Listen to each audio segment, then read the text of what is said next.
Dawntide had never known silence like this. 3 days after the horror at the docks, the village moved like a place between seasons, neither mourning nor mended. Salt hung in the air, but there was no laughter from the market, no clatter from Yarvik's contraptions, no hawking calls from Tira's fish stall. The gulls had returned, though more cautious now, circling without landing, as if unsure the town beneath them still belonged in the world.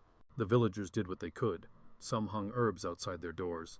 Others gathered at the Driftshade Inn to sip broth and whisper their recollections aloud, as if speaking the strange truth made it more understandable. They were people again, but some still stared at the sea as though unsure they wouldn't slip back at any moment. Drevan Shallows, still damp behind the ears, stood ankle-deep in the surf with a spear he didn't remember retrieving. He hadn't spoken much since Saladin left. The tabaxi's fur was slick with seawater, his ears flat. Beside him, Verrik Driftshade grunted as he tried to refasten a warped shutter on the tavern. "Reckon we'll ever know what happened?" Verrik asked, more to the wind than to Drevan. Drevan flicked water off his tail and frowned. "I remember diving, then nothing, then being me again. Just different. Like I'd been stretched." He shivered. "Some of us didn't stretch back." Verrik tightened the hinge with a twist of wire. "We'll hold a proper wake come the next moon. Until then, we work, we clean, we drink." "And the fish?" Drevan said. Verrik didn't answer. At the far edge of the village, Serenna Highwave stood on the shoreline, her hands clenching and unclenching at her sides.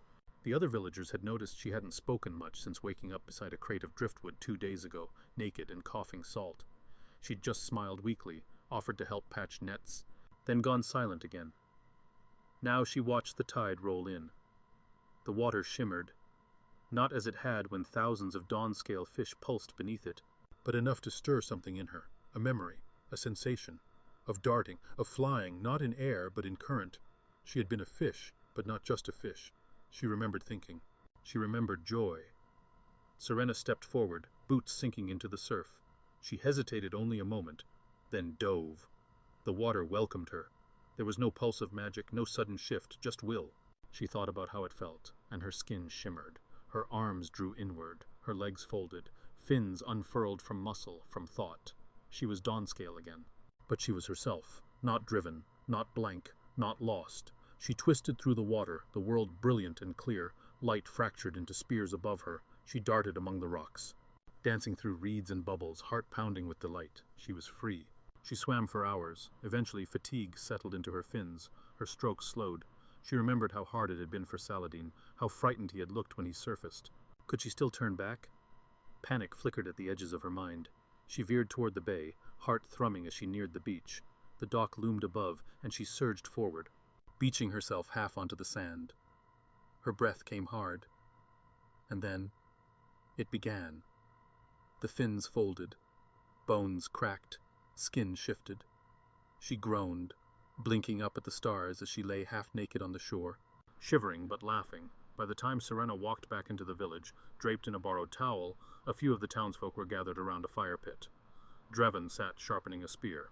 Verrik was recounting the tale of the time he once stole a pirate ship with nothing but a barrel of salt and a hangover. When they saw her, the laughter died, but her smile burned through the fog like a sunrise. "I can do it," she said breathlessly. "I can still change." They stared. "I was a fish, but not like before. I remembered, I chose, and I changed back." Verrik stood slowly. "Are you sure it's safe?" "No," she said. "But it's me. It was me, and maybe it is for others too." The villagers looked at each other. Fear and awe warred in their expressions. Drevan set down his spear, and in the morning more than one set of footprints would be found at the edge of the water, leading in and leading back out. Dawntide had changed. Not everyone would find the shape again. Not everyone would want to, but something had awakened in them, a gift or a curse. No one could yet say. The tide had come, and it was theirs.